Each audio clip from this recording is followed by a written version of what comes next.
His brew was famous, until the final barrel brewed something darker. Welcome to Marple Mysteries. I am your host, Harrington. Tell me where you're watching from. I always check the comments first. It's your words that bring these tales to life. Let's uncover it. It was a late June afternoon, the sort that made St. Anne's Mead shimmer in honeyed light. The village, nestled neatly between rolling Sussex hills and a winding country lane, looked like something out of a postcard. A row of thatched cottages, a duck pond flanked by willow trees, and the venerable spire of St. Swithin's Church rising above red-tiled rooftops, it all suggested peace, decency, and old-fashioned English charm. But, as Miss Marple often reminded herself, evil seldom wore horns and carried pitchforks. More often than not, it wore a smile and brought a Victoria sponge to the church fete. Today, the villagers had gathered for the annual alehouse garden fete, hosted on the sprawling grounds of the Hops and Hen, an 18th-century public house that had recently seen a revival under its new owner, Mr. Henry Blackthorne. Henry had made his fortune in craft brewing, returning from London 2 years prior to his ancestral home with the dual aim of restoring the village pub and, some whispered, reinventing his public image. In truth, Henry was an outsider in all, but name and the good folk of St. Anne's Mead watched him with wary politeness. It was said, though never to his face, that Henry Blackthorne was not a man to forget a slight, nor forgive one. Miss Marple stood at the edge of the green beneath, a trellised arch wound with clematis, sipping lemonade. She wore a dove-grey dress and her ever-practical straw hat. Beside her, the vicar's wife, Mrs. Reeves, busied herself fussing over a collapsing bunting. Such a turnout, Miss Marple, and so generous of Mr. Blackthorne to donate his entire garden for the fete. He's even tapped a special batch of his own ale for the occasion. Midsummer's Gold, he calls it. Miss Marple smiled benignly.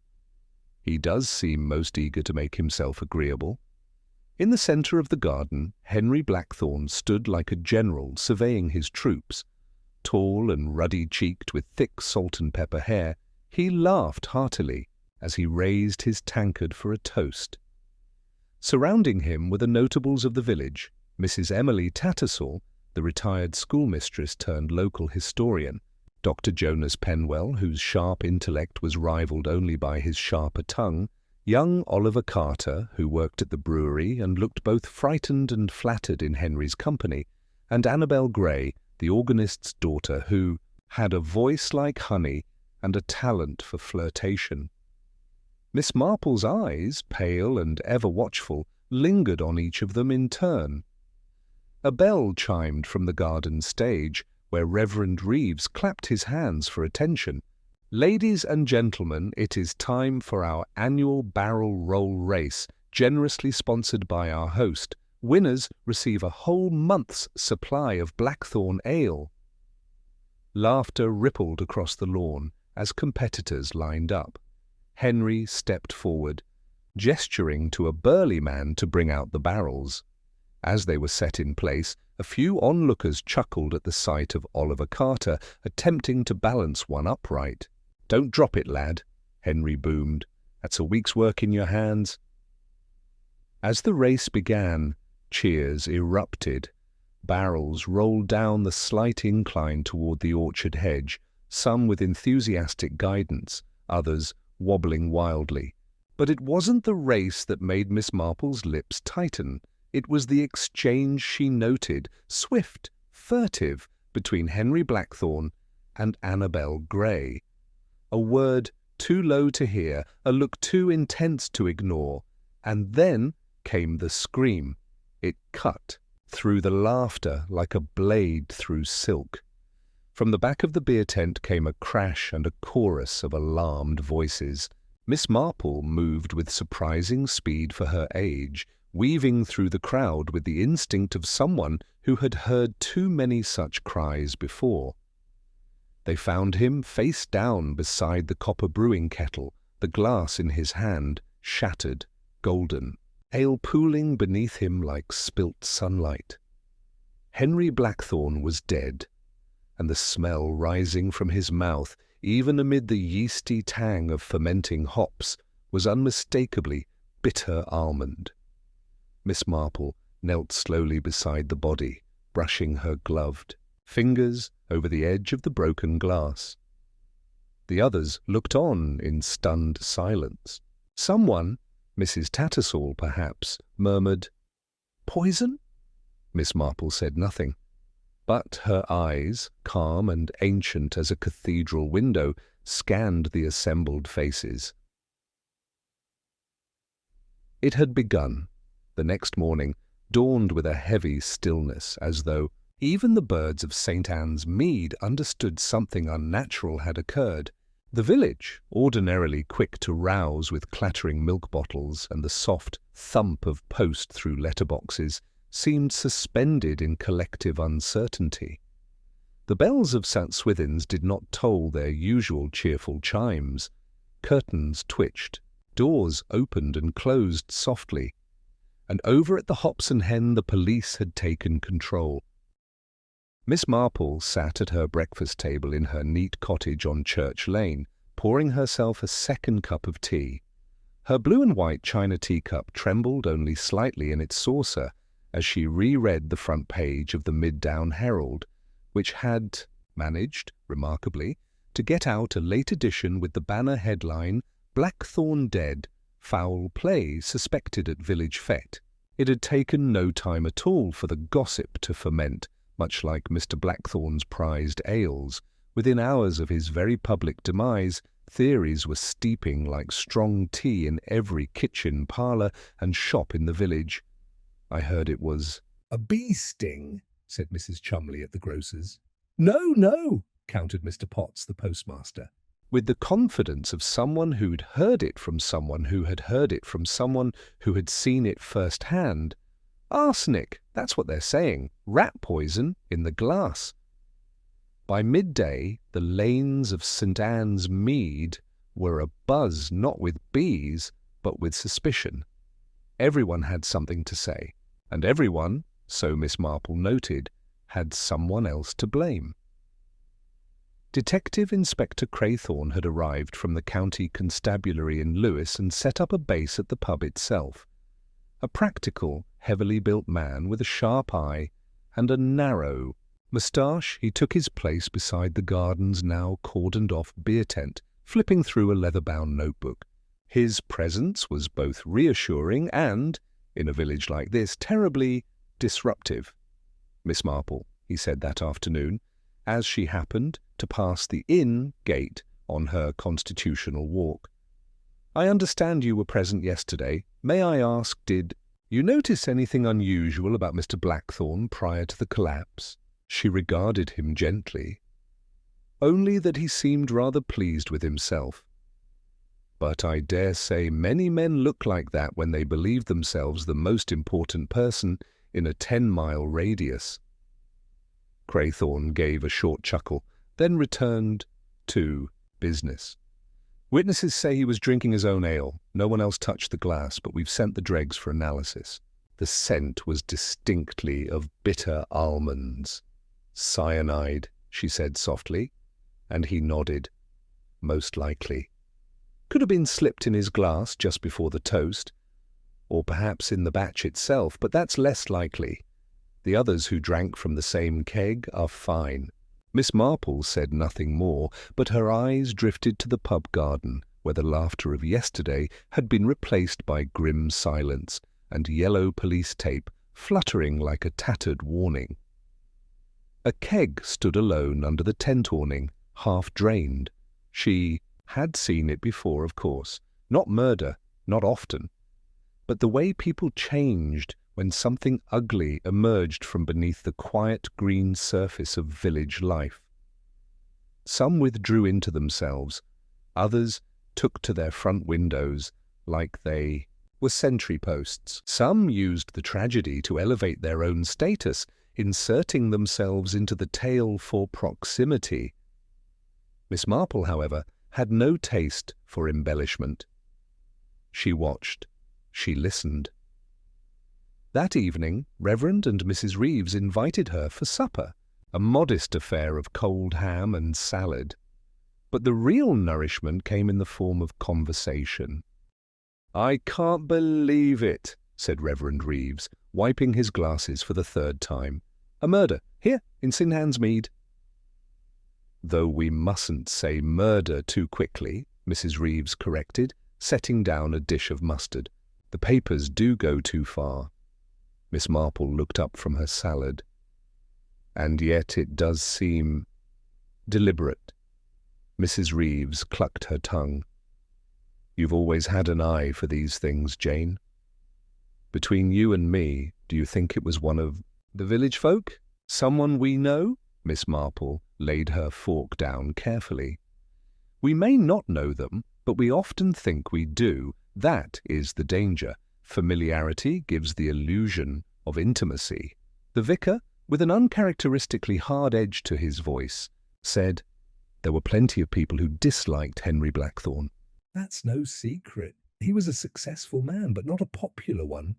"Quite so," Miss Marple murmured. "And not everyone regards success kindly, particularly when it is loudly displayed." Indeed, in the days following Henry's arrival in St. Anne's Mead, he had made no attempt to endear himself beyond what was socially required.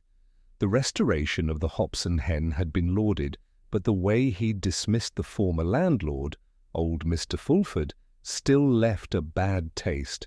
He'd scoffed at traditional brewing methods, publicly criticised the Women's Institute for dull, outdated events, and openly flirted with Annabel Gray, despite knowing full well she was half his age and already romantically entangled with young Oliver Carter. And then there was Dr. Penwell, whose own small-batch medicinal tonic line had failed under the shadow of Henry's booming brewery, and Emily Tattersall, whose family had once owned land Henry now used for his grain. So many reasons to resent the man, but to poison him, in broad daylight, in front of dozens of witnesses. That required not only boldness, but calculation.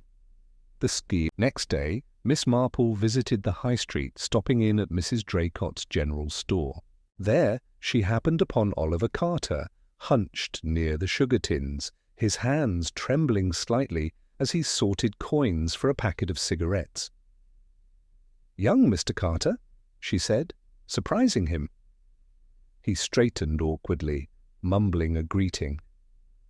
"You must be under a great deal of strain," she said gently. "I imagine Mr. Blackthorne was a rather forceful employer?" He blinked at her, unsure whether to speak plainly or hide behind half-truths. "He was all right. Demanding, you know, but fair most of the time." "But not all." Oliver glanced at the doorway, then leaned in. "He made things difficult, wanted everything his way, took credit for ideas that weren't his. And, well, Annabel." Miss Marple waited patiently. "He liked her? Too much. Didn't care that we were, well, you know, and I think she liked the attention at first. But he could turn nasty. When she pulled away, he made her feel small. Embarrassed her in front of everyone at the brewery just last week." Miss Marple filed that away. "I see. That must have been hard for you." Oliver gave a helpless shrug. "Didn't matter what I said. He always won." She left him with a reassuring smile and strolled out into the sunlight, where a gentle breeze stirred the hollyhocks so there were cracks in the perfect facade, and behind the wide smiles of yesterday's fate, old resentments had quietly boiled. But resentment alone did not equate to guilt. No, whoever had killed Henry Blackthorne had done so with purpose and confidence, and they had done so knowing they had only a narrow window, which meant they had planned it, thought it through, perhaps even rehearsed it. Miss Marple stopped by the duck pond, her mind already ticking like the slow, deliberate movement of a clock. Behind her, the village seemed to hold its breath. The mask of tranquility had slipped, and someone, somewhere among them, was hoping it would stay in place just long enough. The inquest was set for the following Monday, but already the village of St. Anne's Mead buzzed with theories, alibis, and carefully curated silences.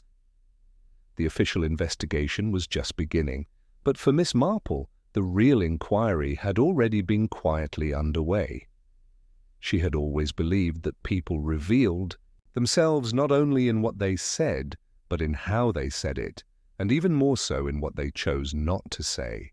By observing the subtle tremble in a voice, the pause before answering a question, or the sudden defensiveness when none seemed necessary, one could learn more about the truth than any number of formal interviews might produce. So, rather than storming the village with direct questions as the police might, Miss Marple did what she had always done best. She listened. On Tuesday morning, she took a seat at the window table of the Willow and Wren tea room, ordering a slice of currant loaf and a pot of Darjeeling. From that perch, she had a perfect view of the high street, and as fortune, or perhaps something deeper, would have it, the cast of interested parties began to make appearances. Annabel Gray arrived first, walking swiftly past the tea shop, with her head lowered and her cheeks unusually pale. She paused only to exchange a brief word with the grocer before vanishing around the corner. There was none of her usual confident stride, none of the faintly flirtatious air she often carried like a silk shawl. Miss Marple thought she looked frightened, not just of suspicion, but of being seen at all. Not 10 minutes later, Emily Tattersall entered the tea-room. She was a woman of undeniable composure in her early 60s, with neatly coiffed white hair and a perpetual expression of restrained disapproval. She carried with her a copy of the Times, which she unfolded with the air of someone above local chatter, though Miss Marple noted she took great pains to keep one ear turned toward the conversation between the tea-room's owner and a pair of young women discussing the fete. After a polite pause, Miss Marple caught her eye and offered a gentle smile. "A terrible business with Mr. Blackthorne, is it not?" Emily sniffed faintly. "Unpleasant, yes, though not entirely shocking. The man collected enemies as easily as one collects weeds after a spring rain. I dare say he rather enjoyed the tension." Marple's tone remained light. "You had dealings with him yourself, I believe, concerning that old cornfield behind your cottage?" Emily's expression sharpened, just for a moment. "A trifling disagreement. He wanted to lease the land for barley. I had no wish to lease it to him, that was the end of it. But not perhaps the end of his interest. Miss Marple," said Emily with a thin smile, "I have survived land disputes, vicars with unfortunate opinions, and a mother-in-law who once wrote a 32-page letter about the placement of a rose arbour. I am unlikely to be unsettled by the overreaching ambitions of a pompous brewer." Miss Marple inclined her head politely. "Of course, I've always thought the truly dangerous sort are those who believe they are entitled to everything they want. It's only a small step from ambition to cruelty." Emily folded her paper. "Cruelty?" she echoed, feigning innocence. Miss Marple let it pass. There was something brittle about the woman's confidence, a tension behind the clipped words. Not guilt, necessarily, but the sort of strained control a person might wield if they feared what others might remember. Later that day, Miss Marple strolled past Dr. Penwell's surgery on her way to the greengrocer's. The door stood ajar, and as she approached, she heard raised voices from within, Penwell's own, unmistakably agitated, and another quieter one she couldn't. "Quite place. I told you can't say things like that, especially now," Penwell snapped. A muffled reply followed, then, "He deserved worse than he got." Silence. Then the door closed more firmly. By the time she returned from the shop, the surgery was quiet. Dr. Jonas Penwell had long been known in the village for his cutting wit and biting sarcasm. He was efficient, no nonsense, and not particularly beloved. His rivalry with Henry Blackthorne had begun shortly after the latter's arrival, when Henry had referred to Penwell's line of botanical tonics as snake oil for the gullible. The doctor, for his part, had dismissed Blackthorne's craft ales as pub perfume for men with too much disposable income. It would have been amusing had it not been so bitter. And yet rivalry alone did not equate to motive. Many men disliked each other. Few went so far as to poison their enemies during a garden fete. Miss Marple thought again of the drink itself, the poisoned ale. According to Inspector Craythorne's latest bulletin, discreetly shared with Mrs. Reeves, and promptly passed on, only Henry's glass had been laced with cyanide. The keg was clean, the other mugs untouched. It was a targeted kill. But how had it been done? The drink had been poured in public, handed to him moments before the toast. Dozens of people had been nearby. Could the poison have been in the glass beforehand, or added just before he drank?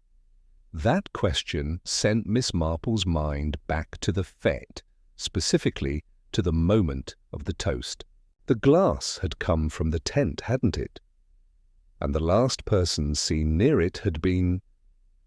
A knock at the door interrupted her thoughts. It was Constable Hartwell, young and nervous, his cap clutched in both hands. "Sorry to trouble you, Miss Marple. Inspector Craythorne asked me to see if you might come to the pub. There's a matter he thought you might be able to shed light on." She nodded, already reaching for her cardigan. "Of course, dear boy. I shall be most happy to assist."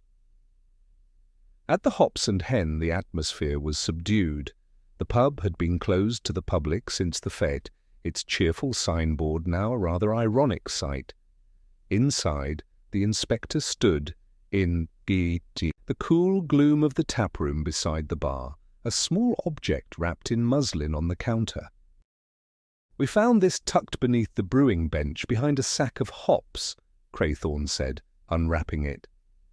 "A vial. Traces of cyanide." "No fingerprints." Miss Marple leaned in. "Curious. That seems rather careless, doesn't it?" "That's what I thought," said the inspector, "almost as if someone meant for it to be found, but not too soon." She gave a quiet and studied the object, then the room. "I also wanted your thoughts on this," Craythorne added, motioning toward the serving table nearby. "We've reviewed witness accounts. It seems the only person who had consistent access to Henry's glass from pour to toast was Annabel Gray." Miss Marple said nothing for a long moment. Then, "She handed him the glass, yes, but do we know she poured it?" "We don't. Yet." "Then perhaps the question isn't who gave him the drink," she said, gently tapping a finger to the bar, "but who gave her the drink to give to him." Craythorne regarded her. "You think she might have been used?" "I think," said Miss Marple, "that when young women are surrounded by powerful men, one must always ask whose hand was truly at work and whose hand merely delivered the deed." She left the pub with a thoughtful look, her mind piecing together possibilities like threads in a tapestry. The threads were tangled now, but not for long. The killer had moved among them, quietly, precisely, with intention. But Miss Marple knew human nature, and human nature had a way of revealing itself, if you watched closely enough. By Thursday, the rhythm of St. Anne's Mead had begun to resume, albeit hesitantly. The usual hum of village life crept back, postmen making rounds, Laundry flapping from garden lines and bicycles rattling over cobblestones. But beneath the surface, a quiet disquiet remained. Conversations were hushed, eyes lingered longer than they ought to, and everyone seemed to speak in carefully measured tones. Miss Marple had often observed that tragedy did not silence a village, it merely refined its whispers. The news that Annabel Gray had been the last person to handle Henry Blackthorne's glass spread quickly. It was not stated openly in polite conversation, of course, but it was there, carried between words like the scent of lavender sachets tucked into drawers. And Annabel, for her part, seemed to vanish. Her absence from the high street, the church, and even her usual afternoon walks raised more eyebrows than her presence ever could. On Friday morning, the gossip reached a peak over at the butcher's, where Mrs. Chumley, with her hands deep in sweet, declared, "Mark my words, it's always the pretty ones. They flutter their lashes and think no one will ever suspect them. But it's always the quiet smile you need to worry about." "Rubbish," muttered Mr. Potts, who had stopped in for sausages and couldn't resist eavesdropping. If anything, it was that doctor. Penwell's always had a face like thunder and a temper to match. Wouldn't be surprised if he finally snapped.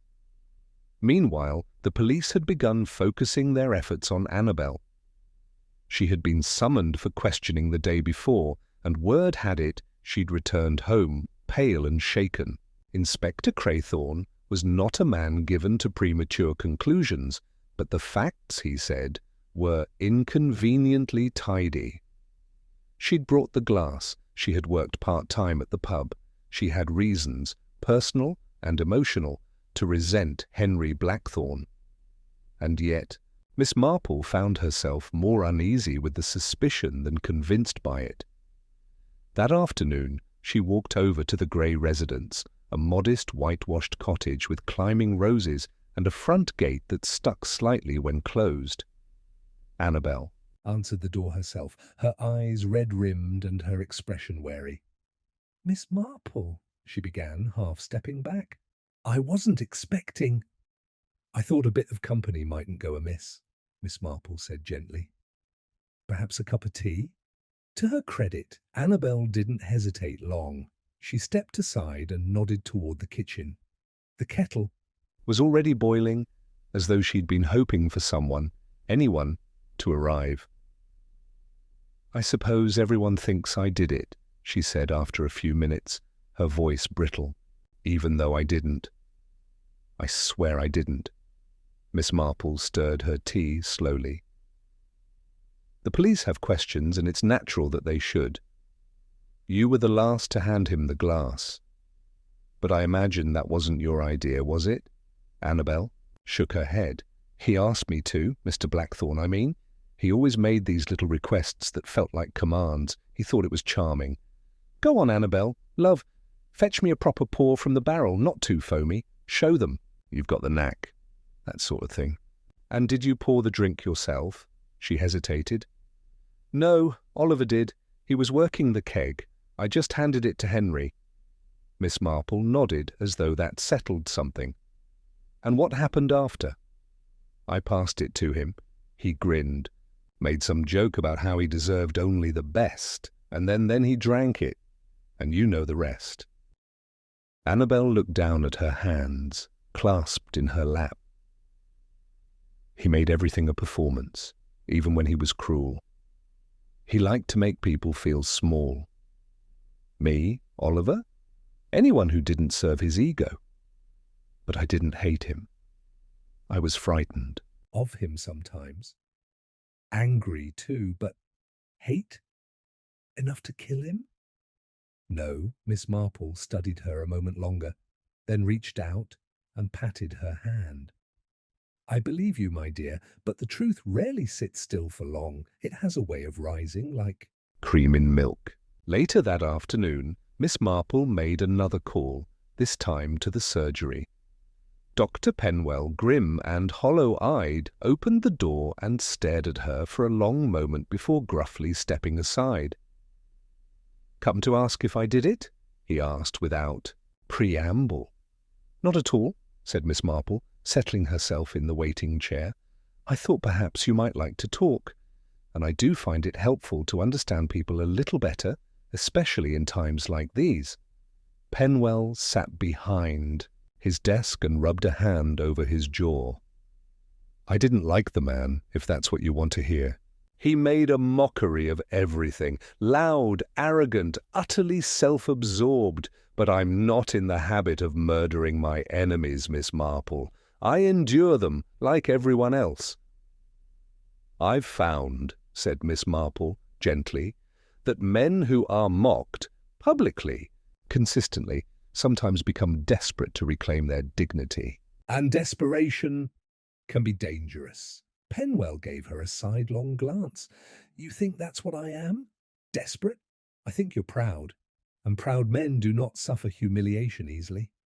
He let out a bitter laugh. He destroyed my tonic. Business with one offhand remark. 1.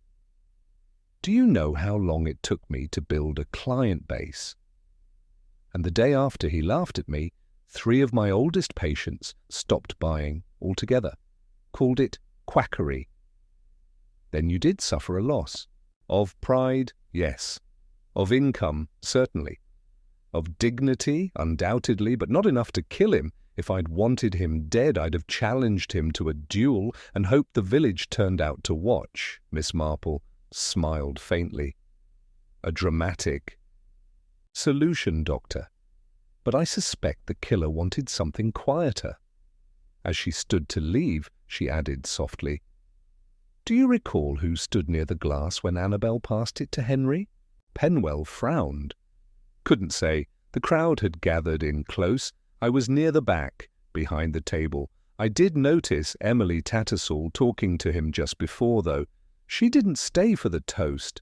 Now that was interesting.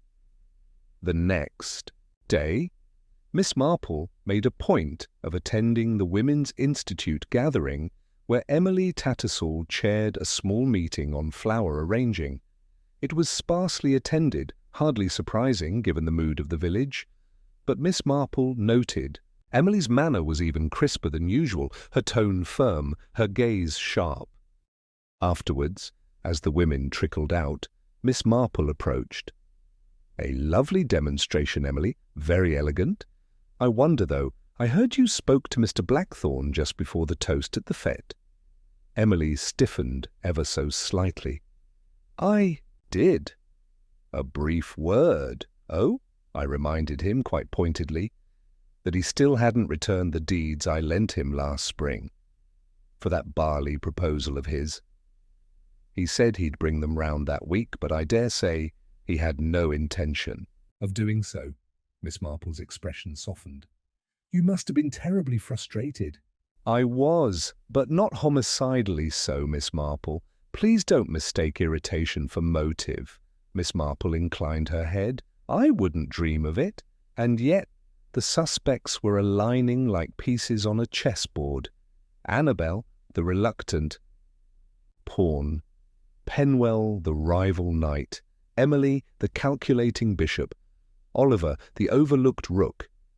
But where was the queen? The one who had moved swiftly, silently, and struck when no one thought to look. Miss Marple returned home that evening with a distinct unease. A poisoner had moved among them, and the board was far from settled. It was a peculiar thing, Miss Marple often mused, how the smallest details, the ones others overlooked, had a way of nudging open doors long assumed locked. Not grand declarations, not confrontations in drawing rooms or scandalous letters, but trifles, a misplaced cup, a smudged note, a button sewn on with the wrong thread. Human beings, after all, were not neat. They forgot. They covered things. Clumsily, they left breadcrumbs without realizing, and in the days following Henry Blackthorne's death, she had begun to sense that someone had left just such a breadcrumb. The clue came, oddly enough, during her visit to the Hops and Hen with Mrs. Reeves, who insisted they should see how poor Mr. Fulford is faring. Ever since Henry's takeover, Mr. Fulford, the pub's long-time former landlord, had become something of a fixture in the background, still living in the rooms above the pub and tending the vegetable patch in exchange for lodging.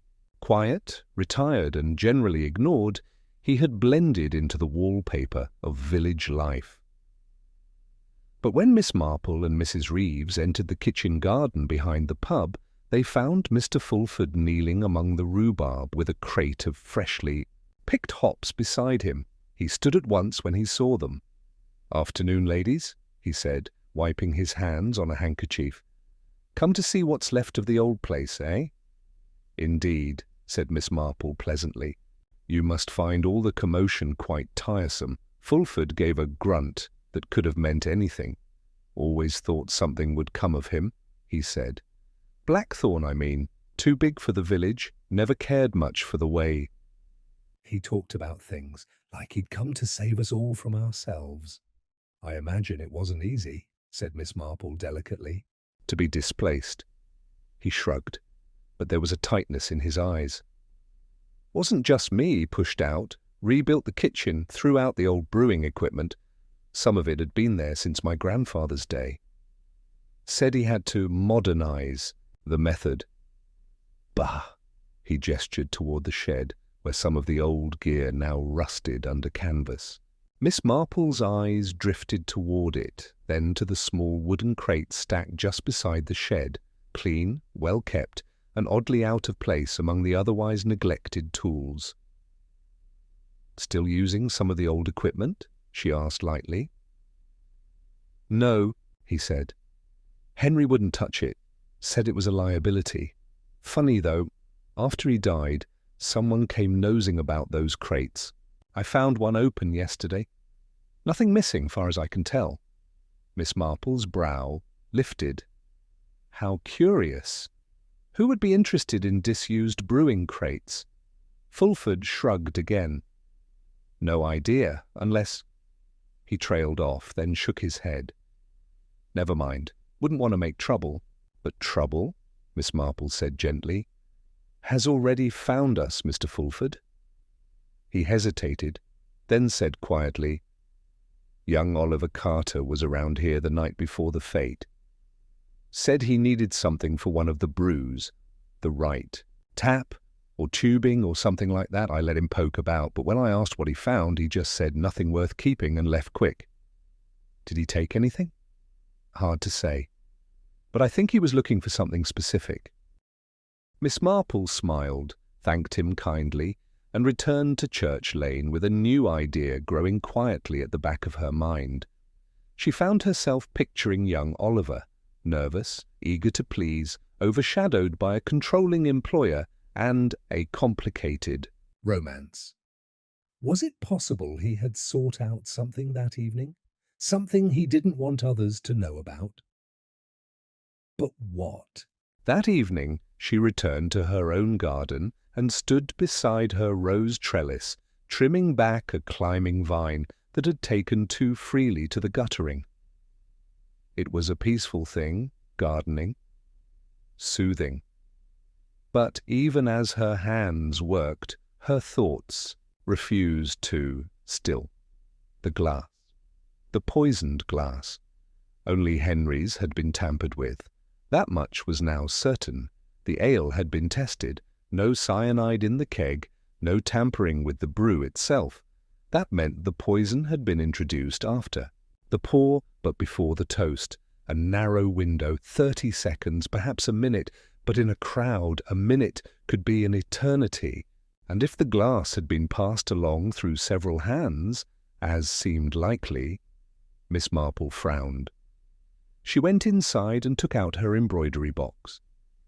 Nestled among the threads was a scrap of linen torn from the fate bunting, which she had pocketed, at the time, seemingly frayed and oddly damp in one corner. It had been found near the beer tent, and while no one else had thought it strange, Miss Marple's instincts had pricked at the sight of it. She examined the dampened corner again. The faint scent still lingered, not hops, not ale, almonds. The rag had been used to wipe something. Perhaps the rim of a glass. Perhaps she didn't sleep much that night. The next morning she invited Inspector Craythorne for tea.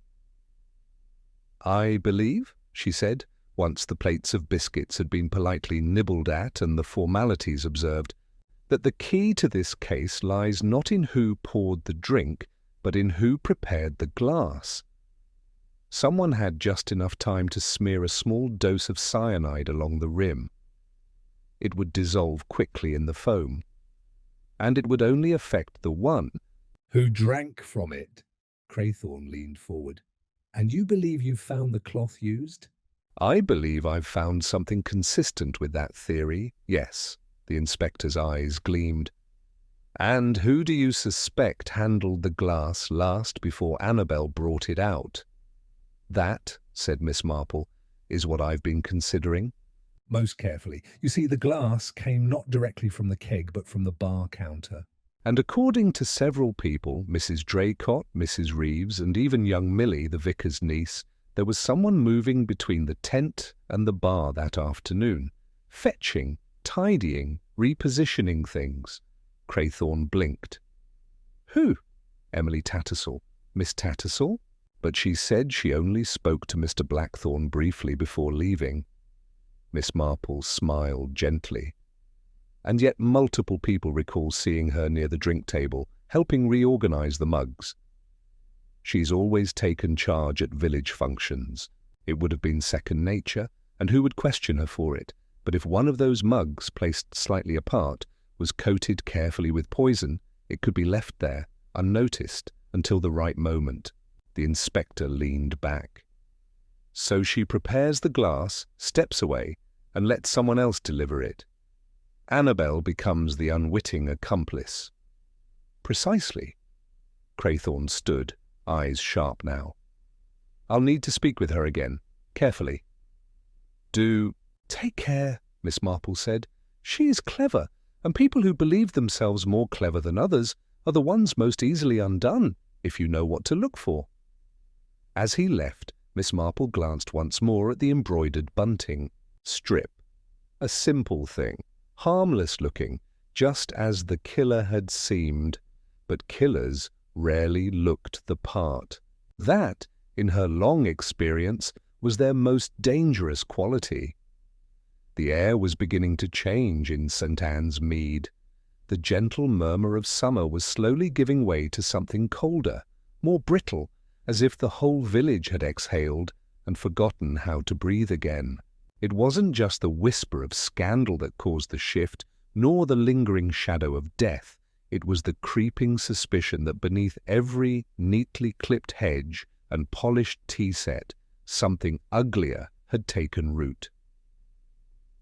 The day after Miss Marple's conversation with Inspector Craythorne, a noticeable tension lay over the village like fog over the fields. Rumours, once soft as soap bubbles, had begun to carry weight. Emily Tattersall, once unshakable in her social standing, had begun to retreat. She no longer lingered at the greengrocer's or stayed after services to speak to the vicar. Her garden, once the envy of Church Lane, now bore signs of neglect, a drooping wisteria, petals browning at the edges. But Miss Marple had no interest in public disgrace. She was interested in the truth. And in her experience, truth rarely arrived all at once. It came in flashes, in sudden slips, in things half said and accidentally revealed. It was with this in mind that she paid a call to Oliver Carter, who had returned to his modest cottage on the edge of the village. His front garden was unkempt, the gate hanging askew. A bicycle leaned against the wall with a flat tire. He opened the door slowly, eyes wary. Miss Marple didn't expect. I thought you might appreciate a kind ear, she said gently. These are difficult days. He nodded and stepped aside. I'm not sure how much use I'll be. Everything's upside down. I've given the police my statement 3 times. I'm not the police, she said, settling herself in the worn armchair by the fireplace. I'm just a curious old woman with too much time and a fondness for human nature. He managed a weak smile. You don't seem the sort to believe. Annabel did it. No, I don't. Oliver exhaled. Good, because I know she didn't. And they're watching her, Inspector Craythorne and the others, like they're waiting for her to confess something she didn't do. Would you say the same for yourself? He blinked. Me? You had access. You were at the keg. You poured the drink. I didn't— He stopped, flustered. I didn't know it was poisoned. I swear I poured from the keg. Same. As always. I didn't even touch the glass. I just filled it. Then Annabel took it out. And what about the night before, at the shed? Oliver looked at her, startled. How did you— Mr. Fulford saw you. His shoulders slumped.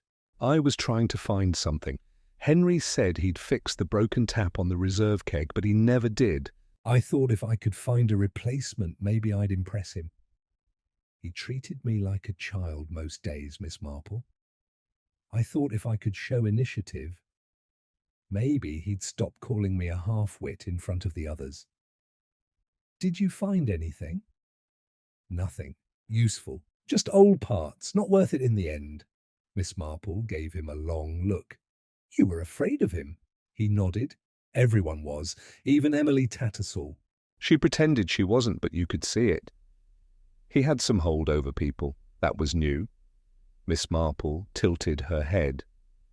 What sort of hold? Oliver hesitated. I shouldn't say, it's just gossip. Gossip, said Miss Marple serenely, is often the first cousin of the truth.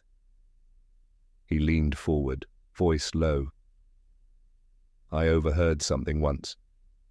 Henry and Emily. She came into the pub after hours, all flustered. They argued. I wasn't supposed to be there. I was cleaning the cellar. But I heard him say something like, "You wouldn't want certain letters turning up, would you?" And she went quiet after that. Left quick. Letters? I don't know what kind, but it shut her up fast. Whatever it was, he had something on her. When Miss Marple left the cottage, the late afternoon sun was starting to dip behind, the rooftops casting long shadows across the road. Secrets. That was what Henry had collected, just as readily as he had malt and yeast. He had known how to hurt people, and more importantly, how to control them. No one was grieving his death, only worrying about who might be blamed for it. She made her way toward the vicarage, where Mrs. Reeves greeted her at the door with a distracted expression and flour on her apron. I just made scones, she said, though they've fallen a bit. The air's been so damp lately. Miss Marple was ushered inside and accepted a slightly lopsided scone with good grace. After a few bites, she turned the conversation as gently as possible to Emily. She's been quiet, said Mrs. Reeves, lips pursed. Very quiet. And I've known Emily a long time. She's not one for disappearing. Has she had callers? None I've seen, but I did notice something peculiar. She's been burning things. Burning? Mrs. Reeves nodded. I saw smoke from her garden incinerator 2 mornings in a row. And I don't mean the usual trimmings. She's not the sort to burn leaves in July. Miss Marple looked thoughtful. Letters, perhaps. Mrs. Reeves blinked. You think? I think people do strange things when they feel cornered, especially when they've spent their lives trying to appear untouchable. It was almost dark when Miss Marple arrived home, but she was not surprised to find a note pushed under her door. The envelope was cheap, the handwriting unfamiliar, but the message inside was unmistakable. You're looking in the wrong direction. Henry had more enemies than you realize. Ask the Reverend about the bequest. She read it twice, then folded it carefully. The Reverend? It was hard to imagine mild-mannered Reverend Reeves tangled in anything remotely sinister. He was the kind of man who worried about hymn selections and kept clippings about church roof repairs. But Miss Marple had lived long enough to know that appearances were just that. Appearances. The following morning, she paid a visit to the vicarage once more, requesting to speak with the Reverend privately. He welcomed her into his study, surrounded by books and the faint scent of pipe tobacco. Of course, Miss Marple. What can I do for you? I received a note, she said, pointing me in your direction. It mentioned a bequest, something Henry Blackthorne was connected to. The vicar stiffened slightly, then offered a wan smile. Ah, yes, I thought that might come up sooner or later. Go on. Reverend Reeves sighed. A few months ago, Henry approached me about making a sizable donation to the church. Not out of generosity, mind you, he wanted a plaque, in honor of his family's legacy. He drafted a letter of intent for the funds, said it would be released upon his death. That seems rather forward-thinking. He was dramatic, if nothing else. But the condition was unusual. He wanted certain names excluded from any future dedications. Specifically, the Tattersalls. Miss Marple blinked. Indeed? Yes. He had some old grudge with Emily's family. Something about a land dispute. Going back decades, said he wanted to ensure her snobbery wouldn't outlast him. His words, not mine. How did Emily react?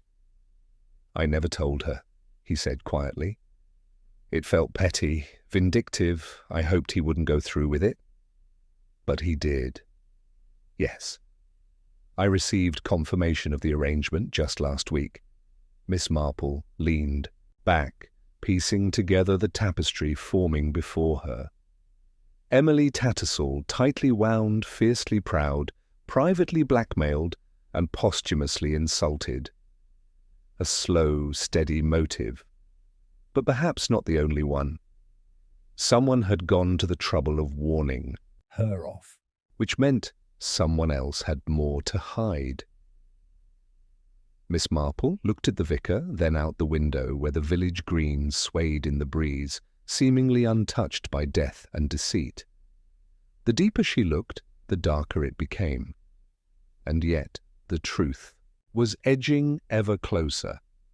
The sun broke early over St. Anne's Mead that Saturday, painting the village in strokes of soft gold and pastel light. It was the kind of morning that made even the most cynical souls believe in renewal. But for Miss Marple, it was not the weather that stirred her awake. It was something far less romantic, a sense of movement in the undercurrent of the case, a shift, subtle but undeniable. The village had begun to settle on its theory, Emily Tattersall, proud and scorned, humiliated and bitter. It made sense, a perfect suspect with a plausible motive and a history of disdain. Even Inspector Craythorne, though always cautious, had admitted to Miss Marple in their last conversation that if one were to place a bet, she's where the odds lie. But Miss Marple had learned long ago that the moment a mystery felt neatly sewn, it was best to check for loose threads. And the thread came that very morning. It was just after 9 when Mrs. Draycott from the general store rushed up Church Lane. Skirts flapping like a ship's sail, her breath short and uneven, she spotted Miss Marple tending her roses and wasted no time. "Have you heard?" "Oh, Miss Marple, have you heard?" Miss Marple lowered her shears with calm deliberation. "Heard." "What, dear? They found something at the brewery." She clutched her chest, trying to compose herself. Constable Hartwell was called out not an hour ago. Some lad from the cleaning crew, young Freddie, works weekends. He went into the old storeroom by mistake and found it. Blood on a rag. "Wrapped around what they think is a broken bottle. A very particular bottle." Miss Marple's eyes narrowed. "Which bottle?" "They say it was one of those small batch reserve ales. Limited run. Only a few were ever made." "Inspector Craythorne is on his way now." That was enough. Miss Marple thanked her and fetched her handbag. By the time she arrived at the brewery, Inspector Craythorne was standing at the threshold of the storage building beside the main brewing house, frowning down at the evidence bag in his gloved hand. He looked up at her approach.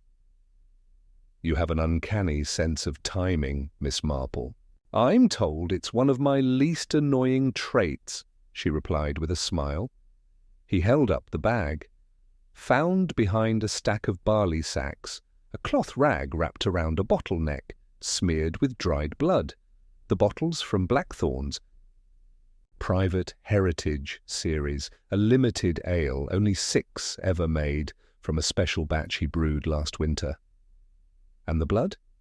Too early to confirm, but we're working under the assumption it's Henry's. Miss Marple tilted her head. He wasn't bleeding when we found him. Exactly. Craythorne's brow furrowed. It raises the question, did something happen before the poisoning? A confrontation? A physical altercation? Perhaps the poisoning was meant to conceal the real cause of death, Miss Marple said thoughtfully, or at least confuse the timeline. Craythorne turned to one of the constables nearby. We need to know who had access to this room, staff lists, keys, everything, and check the other 5 bottles from the same batch. I want them accounted for. As the inspector gave his orders, Miss Marple wandered around the perimeter of the storage room. The floor was dusty, but not untouched. A few recent footprints, some overlapping. One led behind a row of shelves to a back wall where a discarded apron lay crumpled in the corner. She picked it up gently and examined the stitching. The initials, A.G. Annabel Gray. She returned to Craythorne. This was left behind. He glanced at the apron and sighed. So now we have blood and a possible connection to Miss Gray. Miss Marple remained quiet, but her thoughts were racing. Annabel had said she hadn't been in that room, but someone had clearly worn her apron, or planted it. The bottle, the blood, the apron, none of it made sense if taken at face value. It was too convenient, too curated. Someone, she thought, is layering the story. The next visitor to the brewery was none other than Emily Tattersall. She arrived briskly, head high despite the tension radiating from the police presence. I've come to clear my name, she announced, brushing past the constable. I hear the village now thinks me capable of poisoning a man in broad daylight. I assure you I am not. Craythorne met her at the threshold. Miss Tattersall, we've not yet drawn conclusions. Oh, please, Inspector. I've lived here long enough to know what whispers mean. You may as well have posted notices on the lamp posts. Miss Marple observed her quietly. Emily had always wielded control like a weapon. Her posture, her voice, her poise. But now there was something else. Something close to desperation. Or perhaps fear. Emily turned to Miss Marple. Tell me honestly, do you think I killed him? I think, Miss Marple said softly, that Henry Blackthorne had the unfortunate habit of leaving bruises, some visible, some not, and people who live among bruises often reach their breaking point. Emily flinched, but held her ground. If I broke, I'd have done it years ago, not now when I've finally put the past to bed. Have you? Miss Marple asked gently. Emily opened her mouth to speak, then closed it. Craythorne cleared his throat. Miss Tattersall, we will be speaking again soon. Please remain available. As she turned and walked away, Miss Marple noted a subtle tremor in her hands, a woman with something to hide, but was it murder or merely shame? That evening, Miss Marple returned to her cottage and sat before the fire. The events of the day had left her troubled. The bloodied bottle added a layer that didn't fit neatly into the poisoning theory. If Henry had been struck, perhaps during an argument, it raised the possibility that the poison had not been the primary method of murder at all. But there was more. The bequest to the church, the blackmail of Emily, the rag with cyanide, the whispered argument in the cellar, and now a bottle reserved for special occasions, found bloodied and hidden away.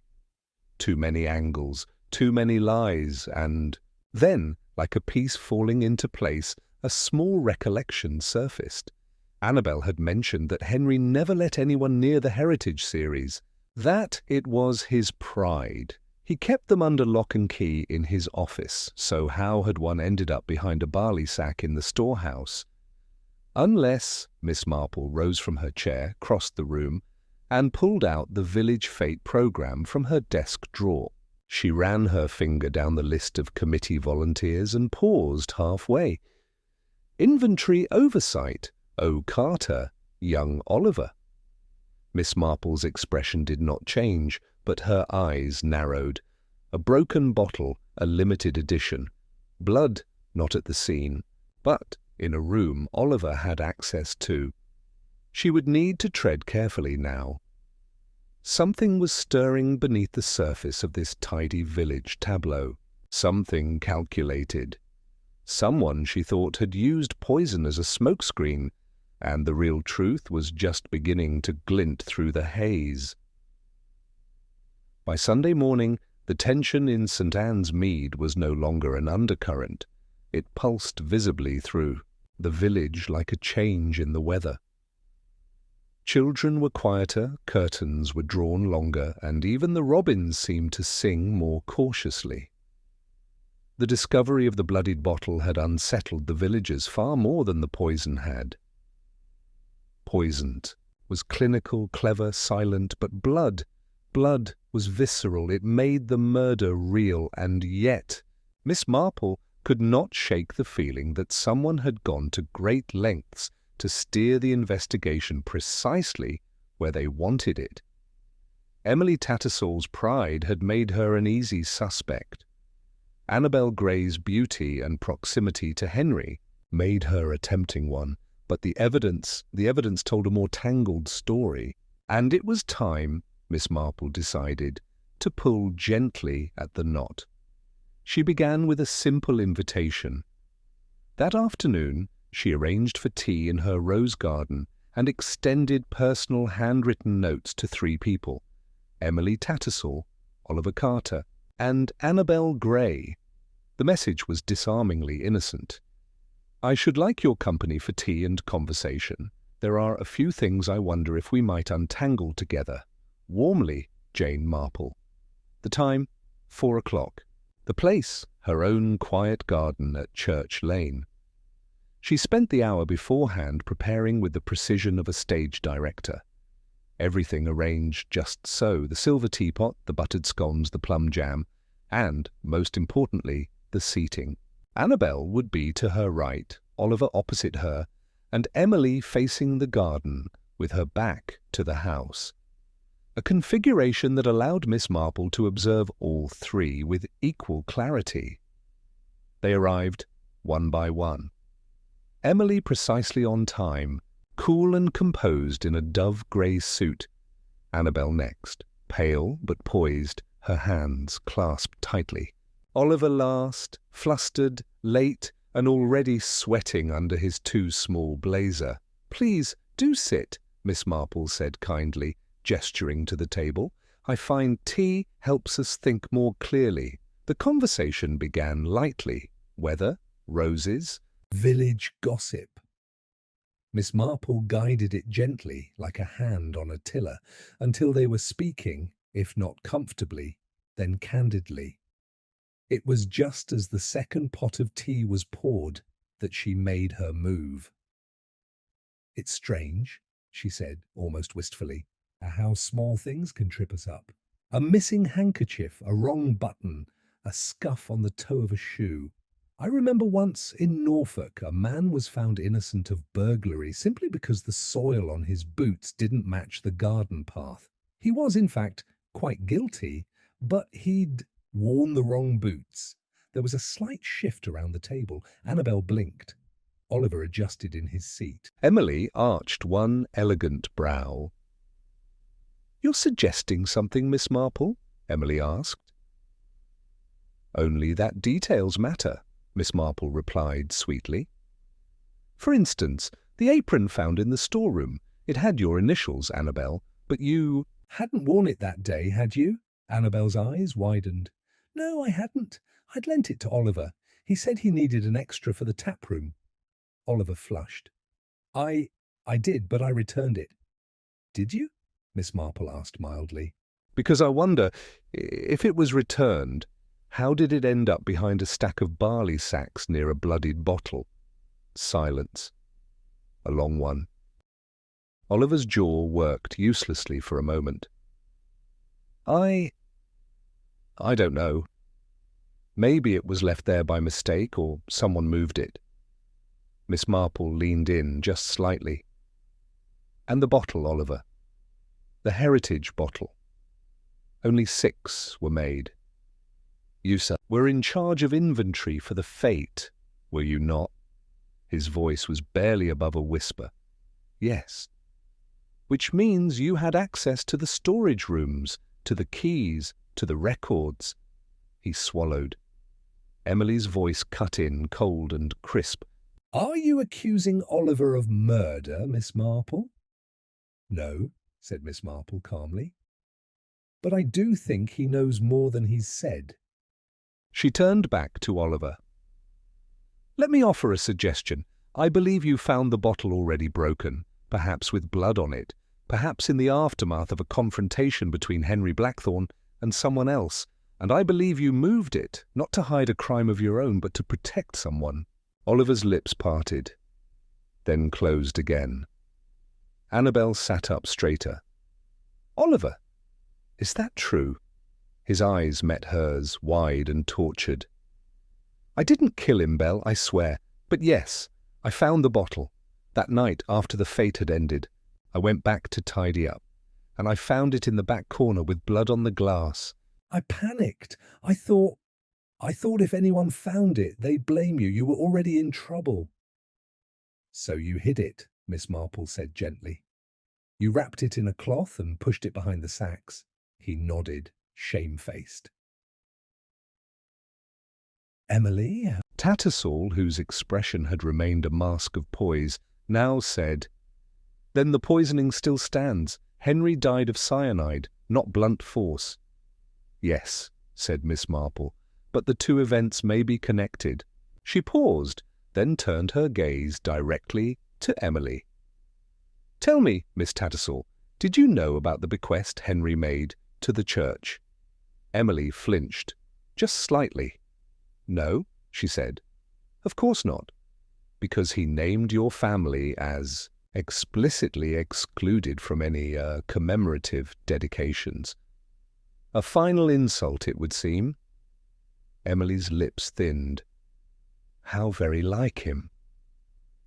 Which makes one wonder, Miss Marple continued softly, why you were seen burning letters in your garden the morning after his death. The silence now was absolute. Emily drew herself up. You presume too much, Miss Marple. I presume nothing, Miss Marple said, but I observe. And what I observed was a woman long accustomed to power and dignity, made suddenly vulnerable. Henry held something over you, didn't he? Something from your past. Something you feared would come to light. Emily was trembling now, her teacup forgotten. I didn't kill him. No, said Miss Marple gently. I don't believe you did. I believe you confronted him. I believe there was a struggle.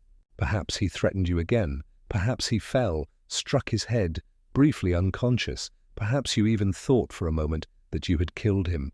Emily's voice was barely audible. I was only trying to make him listen, Miss Marple nodded. But someone else saw the opportunity.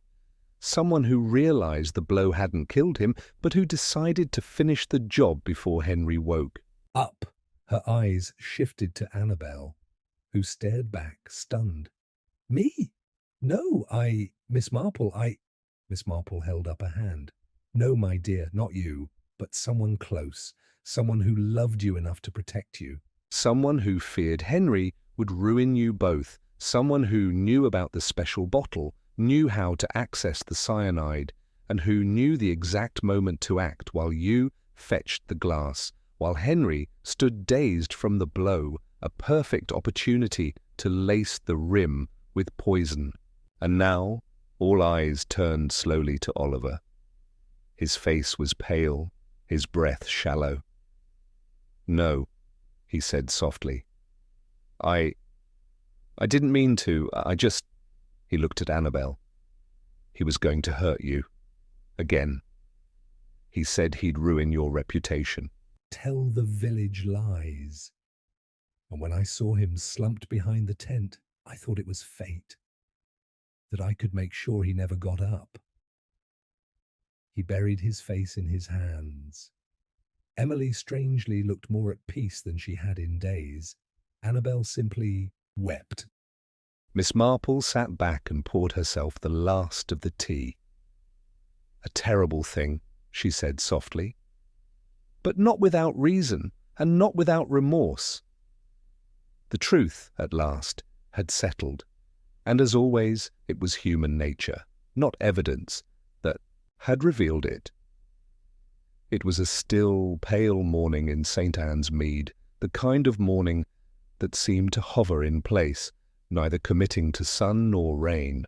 Outside the Hops and Hen, the last of the police tape had been taken down, though the air still carried a strange hush, as if the earth itself remembered what had happened there.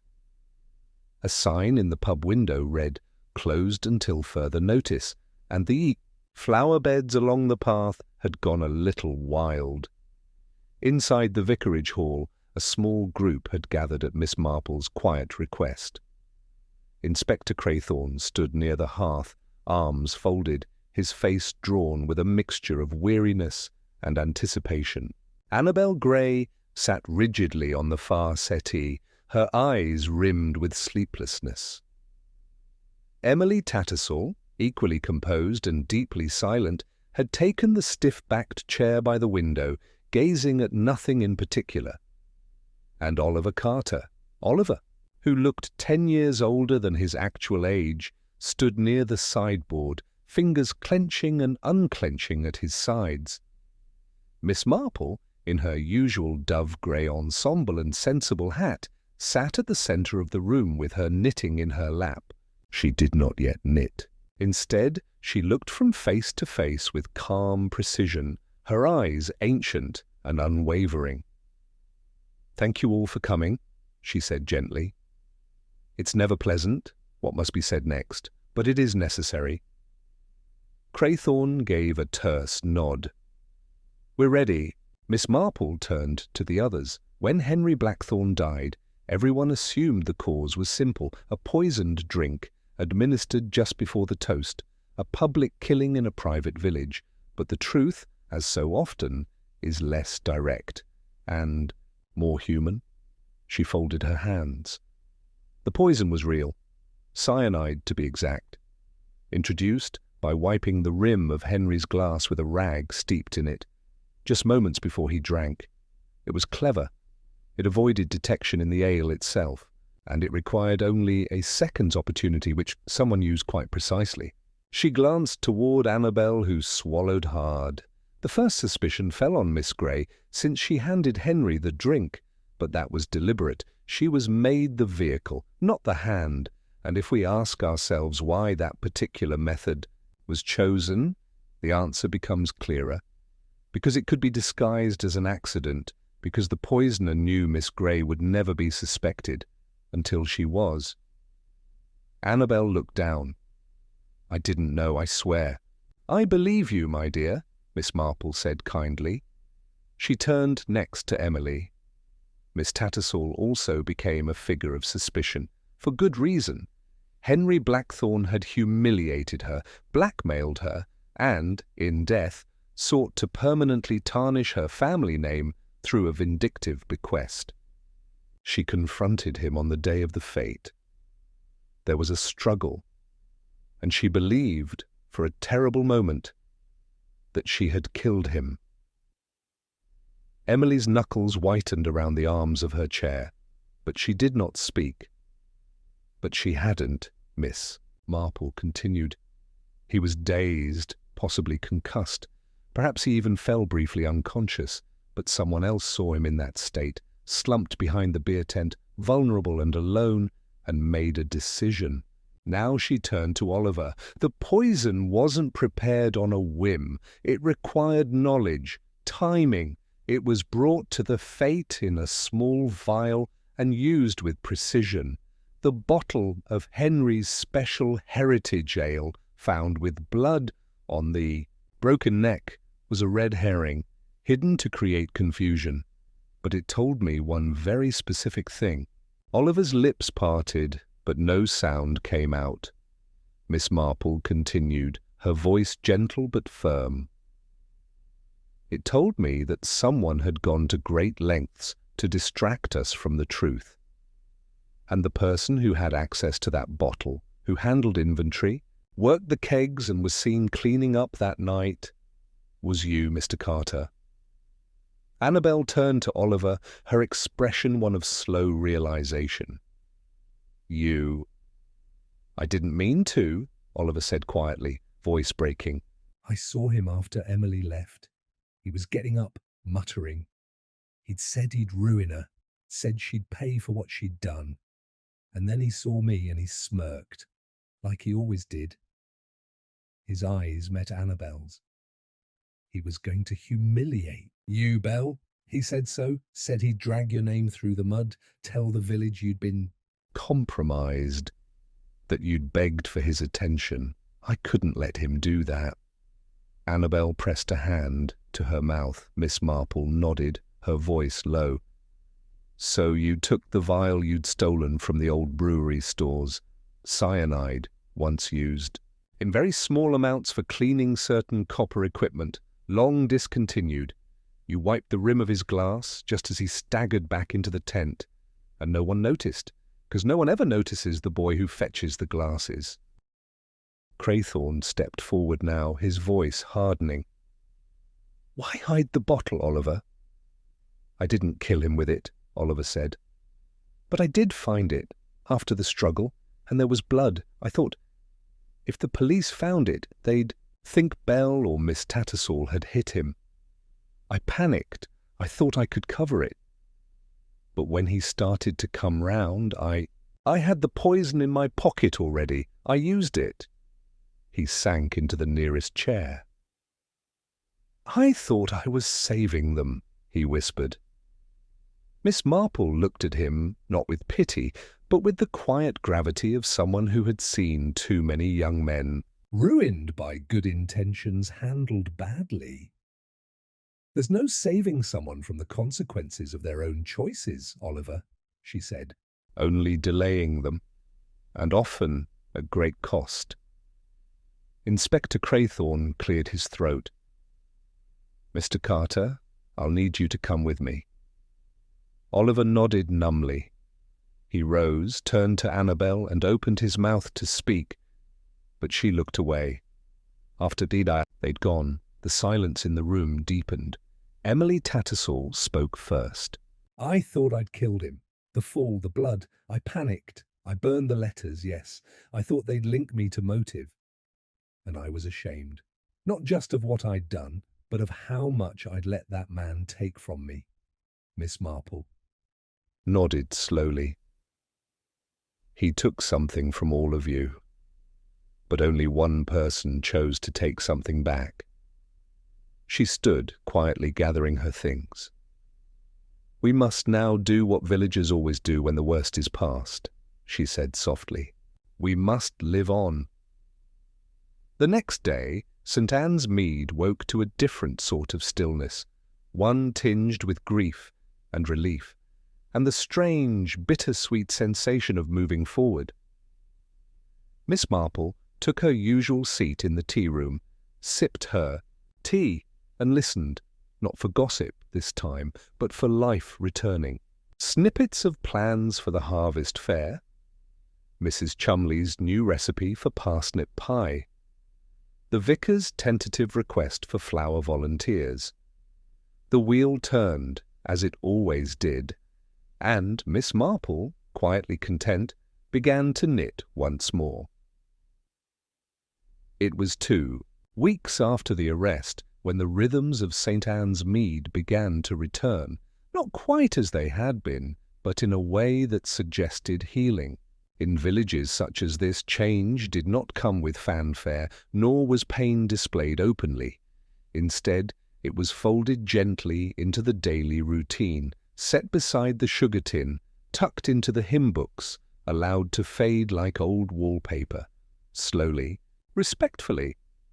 The church bells began chiming again on Sunday mornings, and Reverend Reeves delivered his sermons with a subdued but hopeful tone. The Women's Institute resumed its meetings, though the flower arranging committee now featured 2 new faces and considerably fewer debates. The Hops and Hen remained closed, its windows shuttered, and its garden overgrown, but already talk of selling it on had begun. There were whispers of a cousin of Henry's, someone in Hampshire perhaps, who might take it over. Miss Marple sat on her bench in the garden, knitting needles in motion, watching the village reshape itself. The breeze carried the scent of lavender and cut grass, and from somewhere beyond her hedge came the faint sound of a child laughing. It was good, she thought, that laughter had returned. Even after death, even after betrayal, life must go. On Oliver Carter had been taken into custody quietly, with no handcuffs or fanfare. Inspector Craythorne, to his credit, had understood what Miss Marple had known from the beginning, that this was not a tale of malice, but of fear and misguided love. The courts would decide his fate, of course, but there was already talk of leniency. The village had not seen a monster in Oliver, only a boy who had tried, in the worst possible way, to protect the woman he loved. Annabel Gray had left shortly after the revelation, packed a suitcase, said a few short goodbyes, and took the early morning train to stay with cousins in Devon. Whether she would return, no one knew, but Miss Marple suspected she would not. Too many eyes, too many memories. Youth needed space to heal, and St. Anne's Mead, so lovely, so watchful, could be a hard place for forgetting. Emily Tattersall remained. She returned to her cottage, with her head held high, though Miss Marple knew that inside the fortress had been cracked. The old pride still clung to her like perfume, but there was something softer now in her manner. She attended services again. She even offered a quiet donation to the Vicarage Roof Fund, a gesture which, while small, had sent ripples through the parish. The bloodied bottle, the apron, the vial of cyanide, all had found their places in the police report. But Miss Marple, when she thought of the murder, thought of none of these things. She thought, instead of a moment, just one, when a young man had stood beside a dazed and humiliated figure and made a choice, a terrible, irreversible choice.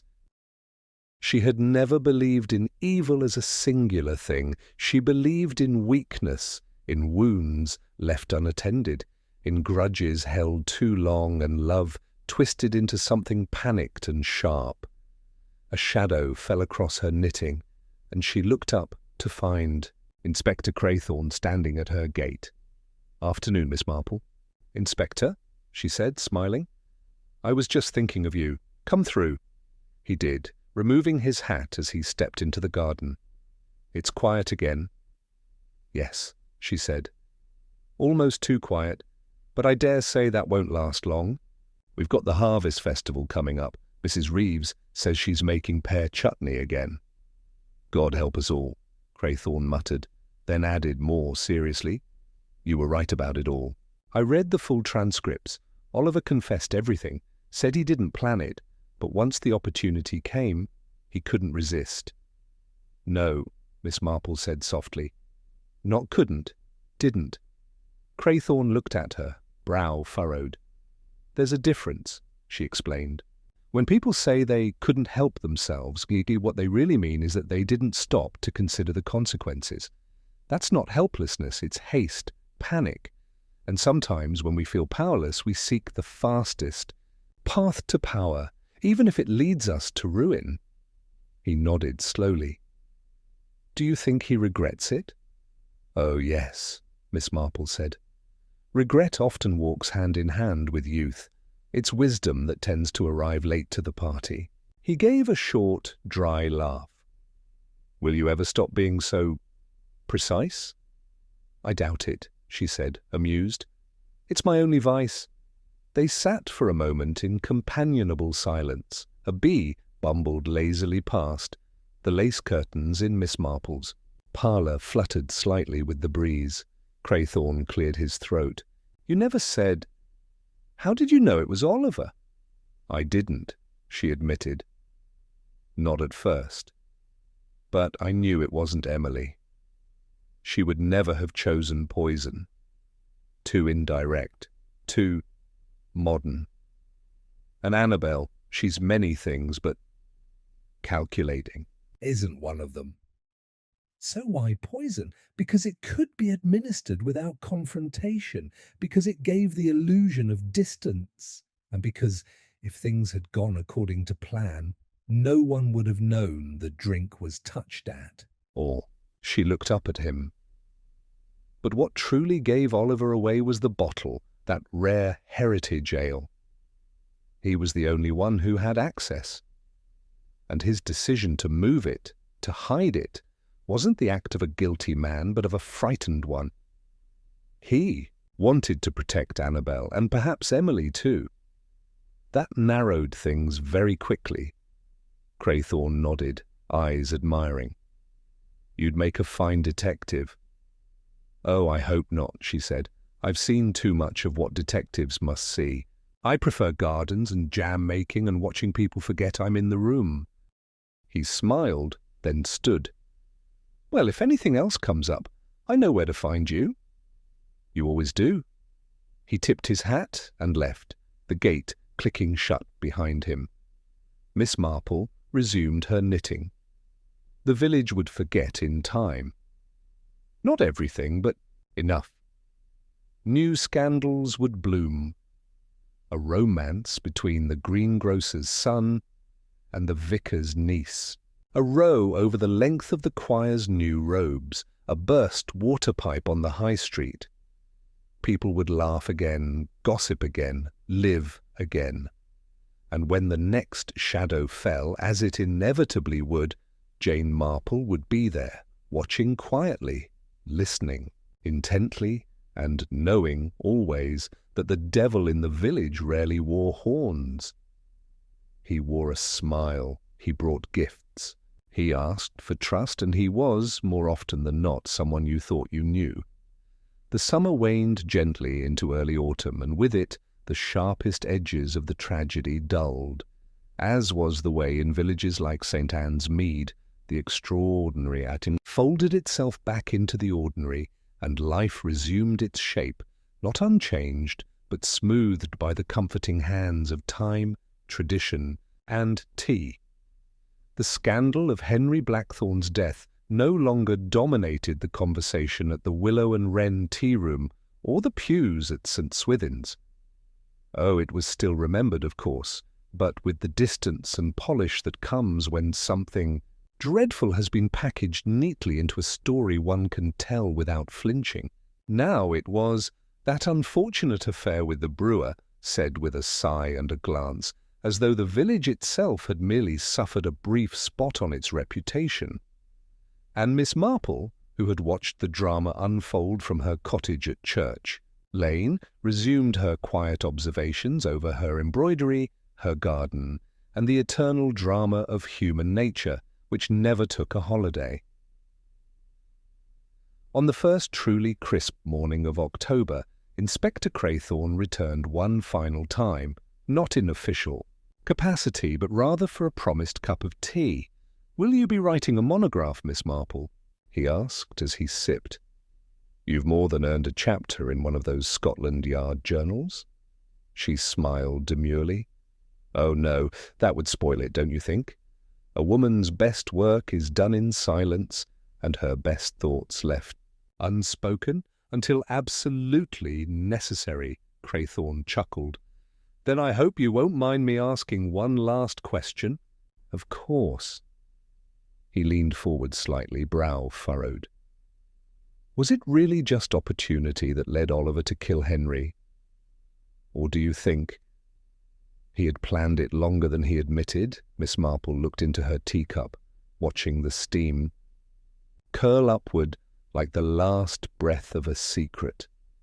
Then slowly she said, "I think Oliver Carter was a young man pushed beyond his limits. He'd been humiliated, overlooked, dismissed by the very man who held power over everything he hoped to become. And I think when he realized Henry had also manipulated and threatened the two women he cared for most, Annabel, and even in a strange way Miss Tattersall, something inside him broke." She set the cup down gently. "But did he plan it?" "No, not in the way you or I would call planning. I think he brought that vial of cyanide as a safety blanket. Not out of cold intention, but desperation, the kind a frightened soul wraps around themselves just in case." Craythorne nodded slowly. "So the blow Miss Tattersall struck was the first spark. It lit the fuse, and Oliver, seeing Henry wounded, saw not just a chance, but permission. A twisted sense of justice." She folded her hands neatly. It was not cleverness that made him dangerous, it was fear. And fear, Inspector, is a far more potent killer than hate. He sat back, silent for a long moment. Then he said quietly, "It's a pity. He might have made something of himself." Miss Marple gave him a look, both warm and sorrowful. "Perhaps he still will. Regret is a powerful tutor, and youth, if it's given the chance, can still learn." They finished their tea in peace. When the inspector left, Miss Marple returned to her knitting, though her eyes remained distant, focused not on the pattern, but on the invisible tapestry of lives that wove in and out of her village like threads, some bright, some shadowed, but all connected. There had been many villains in her time. Some had acted out of greed, others vengeance. But this one, she thought, was different. This was not a story of evil triumphing. It was a story of pressure, of flaws, of how easily decency can be bent when tested too long and too cruelly. Henry Blackthorne had fermented his own demise, not just in his brewery. Vats, but in the lives he soured. He had brewed fear, and it had been bottled and served back to him. And yet, even now, Miss Marple found it hard to hate the boy who had made the fatal decision. She pitied him, as she pitied Annabel, who had lost not just a lover, but an illusion. And Emily, who would now live with the bitter truth that strength must sometimes bend to wisdom. As the church bells rang distantly for evensong, Miss Marple put aside her knitting and rose.